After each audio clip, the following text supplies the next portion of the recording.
দেখা তার বাবা মা মেয়েটি অল্প বয়স হার্টের সমস্যায় ভুগছিল।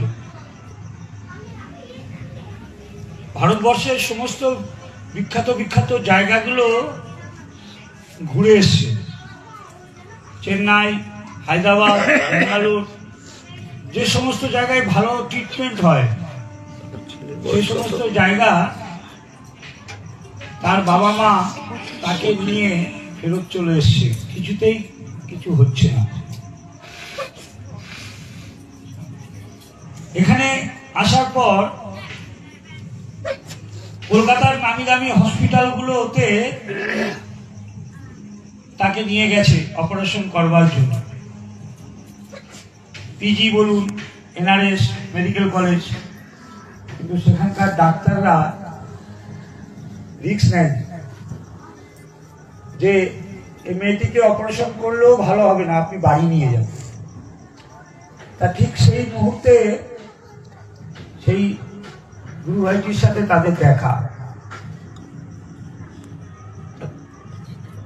আমাদের সাথেও যখন এরকম সমস্যা নিয়ে কেউ আমাদের সামনাসামনি হয়, আমরা একটা কথাই বলি যে সব জায়গায় যখন ফেল, তখন আচার্যদেবের লীলা তখন শুরু হয়।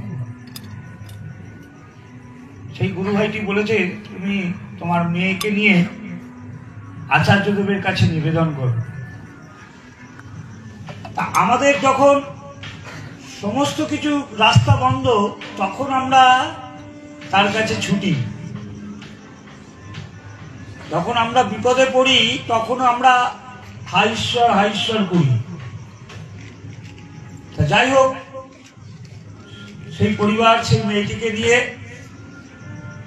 আচার্যদেবের কাছে গিয়েছে, গিয়ে তার কাছে কেড়ে পড়েছে, তার কাছে নিবেদন করেছে। তিনি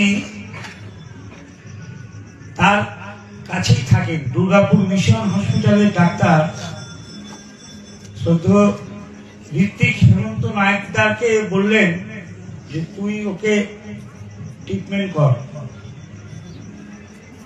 আর ওই পরিবারকে বললো, আপনারা হেমন্ত নায়েকদার সাথে কথা বলে যান। সেই হেমন্ত নায়েকদার তাকে দেখেন, তার অপারেশন করেন, সে সুস্থ। তার বাড়িতে সৎসঙ্গ দিয়েছে, তার ছবি সমেত সেই ভদ্রলোক এই পোস্টটা করেছে।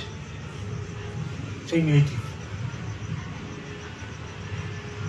আজও লীলা করেন সেই গোড়ারায়, কোনো কোনো ভাগ্যবানে দেখিবারে পায়। এখনো সেই লীলা চলছে। আমরা সেটাকে গুরুত্ব দিই না। আমরা সৎসঙ্গটাকে মনে করি যে ওই আর 5টা ধর্ম অনুষ্ঠান, কীর্তন, অষ্টম প্রহর, ভগবত পাঠ ইত্যাদির সাথে মিলিয়ে সৎসঙ্গটা হচ্ছে তার প্রতি টান বাড়াবার একটা জায়গা, যেখানে আসলে আমরা তার প্রতি টান গজাতে পারি, তাকে ভালোবাসতে পারি।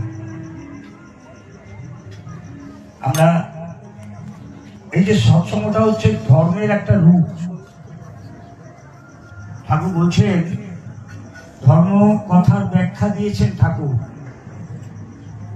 কি ব্যাখ্যা দিয়েছেন? অন্যে বাঁচায় নিজে থাকে, ধর্ম বলে জানিস তাকে। আমরা নিজেরাই বাঁচার জন্য ব্যস্ত, নিজেরাই ভালো থাকার জন্য ব্যস্ত। কখনো কি অন্যকে বাঁচাবার জন্য আমরা ব্যস্ত হয়েছি? কি করে বাঁচাবো অন্যকে? আমি যাকে ধরে বাঁচছি, যে মানুষগুলো তার থেকে বিচ্যুতি হয়ে আছে, তাকে সঠিক রাস্তায় দেখা। এই যে আমরা আজকে এখানে সৎসঙ্গ করছি, আমরা এত মানুষ উপস্থিত হয়েছি, পুরুষ মানুষের সংখ্যা কটা? তাহলে আমাদের বাড়ির পুরুষ মানুষগুলোকে নিয়ে কেন আমরা সৎসঙ্গে আসতে পারি না? আচার্যদেব ঠাকুর সবসময় জোর দিচ্ছেন, কোথায় আওয়াজ হচ্ছে এরকম মাইকে? সবসময় ঠাকুর জোর দিচ্ছেন পরিবারের ওপরে। দেখেন না ঠাকুর বাড়িতে গুরু পরিবার, আমরা সেই জায়গায় ব্যর্থ। বলছে তুমি যদি সংসার জীবনে অকৃতকার্য হও, ধর্মরাজ্যে তোমার ঢোকবার অধিকার জন্মায়নি। আমি অকৃতকার্য, আমি আমার স্বামীকে পাচ্ছি না ধর্মের পথে আনতে, আমি আমার সন্তানকে পাচ্ছি না সঙ্গে করে 1.5 ঘন্টা সৎসঙ্গে আনতে। তাহলে আমাদের ধর্ম করে সৎসঙ্গ এসে গান কীর্তন শুনে প্রসাদ নিয়ে বাড়ি এটাই হচ্ছে ঠাকুরের ধর্ম। এটাকে বুঝতে হবে। যাই হোক, আপনারা সবাই ভালো থাকবেন। আর ওই অন্যের বাঁচায় নিজে থাকে, প্রত্যেকটা মানুষের বাড়িতে যান, খবর নিন, তারপরই তো বাঁচাবেন সে কেমন আছে। এটার নামই ডিপি ওয়ার্ক। এই কথা বলে শেষ করছি। জয় গুরু।